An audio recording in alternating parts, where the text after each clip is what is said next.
सुप्रभात बच्चों। मैं विनोद कुमार अपनी हिंदी की कक्षा में आप लोगों का स्वागत करता हूं।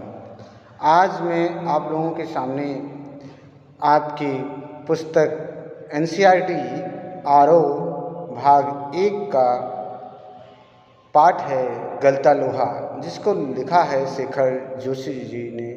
इसको लेकर प्रस्तुत हुआ हूं। शेखर जोशी जी ने जो यह पाठ लिखा है गलता लोहा, उसी के बारे में मैं पढ़ाऊंगा आगे। उससे पहले पढ़ाने से पहले मैं आप लोगों को शेखर जोशी जी का जीवन परिचय, साहित्यिक परिचय देना चाहता हूं। जन्म सन 1932 अल्मोड़ा उत्तरांचल में हुआ। इनकी प्रमुख रचनाएं कोशी का घटवार, 7 किलो, दाज्यू हलवाहा, नौरंगी बीमार है, कहानी संग्रह है, एक पेड़ की याद, शब्द चित्र संग्रह है। इनको पहल सम्मान से सम्मानित किया गया है। पिछली सदी का 6वां दशक हिंदी कहानी के लिए युगांतकारी समय था। एक साथ कई युवा कहानीकारों ने अब तक चली आती कहानियों के रंग ढंग से अलग तरह की कहानियाँ लिखनी शुरू की और देखते ही देखते कहानी की विधा साहित्य जगत के केंद्र में आ खड़ी हुई। उस पूरे उठान को नाम दिया गया नई कहानी आंदोलन। इस आंदोलन के बीच उभरी हुई प्रतिभाओं में शेखर जोशी का स्थान अन्यतम है। उनकी कहानियाँ नई कहानियाँ आंदोलन के प्रगतिशील पक्ष का प्रतिनिधित्व करती हैं। समाज का मेहनतकश और सुविधाहीन तबका उनकी कहानियों में जगह पाता है। निहायत सहज एवं आडंबरहीन भाषा शैली में वे सामाजिक यथार्थ के बारीक नुक्तों को पकड़ते और प्रस्तुत करते हैं। उनके रचना संसार से गुजरते हुए समकालीन जनजीवन की बहुविध विडंबनाओं को महसूस किया जा सकता है।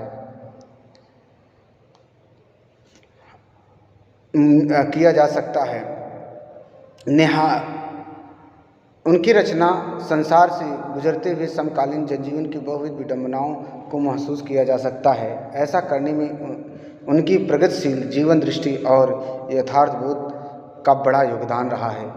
इस तरह देखने को मिलता है कि शेखर जोशी जी नई कहानी आंदोलन के अग्रणी कहानीकारों में से एक थे।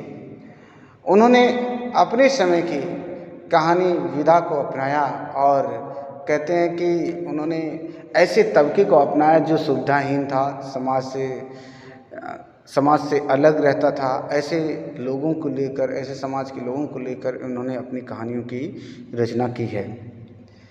शेखर जी की कहानियाँ विभिन्न भारतीय भाषाओं के अतिरिक्त अंग्रेजी, पोलिश और रूसी में भी अनुदित हो चुकी हैं, मतलब अनुवादित हो चुकी हैं। उनकी प्रसिद्ध कहानी दाज्यू पर चिल्ड्रंस फिल्म सोसाइटी द्वारा फिल्म का निर्माण भी हुआ है। अब देखते हैं, ये तो इनका साहित्यिक परिचय था। हिंदी साहित्य में इनका क्या योगदान रहा है और कौन सी किस प्रकार की कहानियाँ इन्होंने लिखी हैं तथा इनका क्या योगदान रहा है, इन सबको हमने जाना। अब जो ये पाठ गलता लोहा दिया गया है, इसका थोड़ा सा सारांश या मुख्य तत्व समझ लेते हैं क्या है। गलता लोहा शेखर जोशी की कहानी कला का एक प्रतिनिधि नमूना है।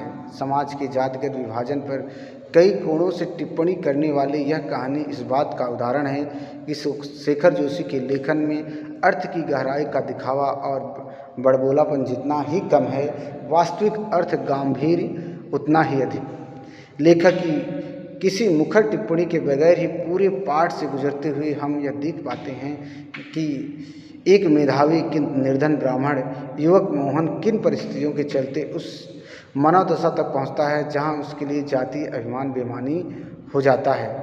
सामाजिक विधि निषेधों को ताक पर रखकर वह धनराम लोहार के ऑफर पर बैठता है ही नहीं, उसके काम में भी अपनी कुशलता दिखाता है। मोहन का व्यक्तित्व जातिगत आधार पर निर्मित झूठे भाईचारे की जगह मेहनत कशों की सच्चे भाईचारे की प्रस्तावना करता प्रतीत होता है, मानो लोहा गलकर एक नया आकार ले रहा हो। इस तरह यह कहानी का थोड़ा सा मुख्य तत्व था, सार था।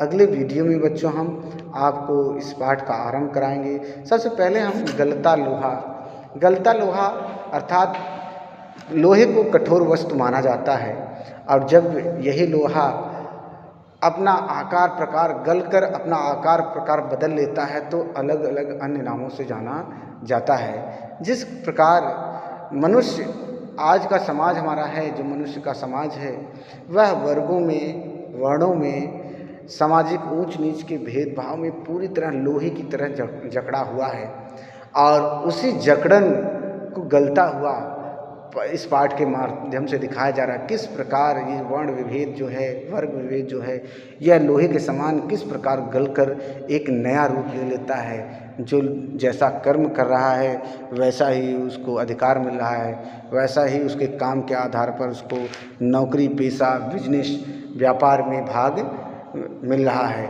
तो यह पाठ इस तरह हमारे समाज को जोड़ने की कोशिश करता है कि जो मेहनत करें, चाहे वो निचले वर्ग का हो चाहे ऊंचे वर्ग का हो, अपने कर्म के आधार पर उसे कार्य मिल रहा है। आज के लिए इतना ही बच्चों। अगले वीडियो में हम इस पूरे पाठ को लेकर प्रस्तुत होंगे एक नई कहानी के साथ, एक नए जोश के साथ। धन्यवाद।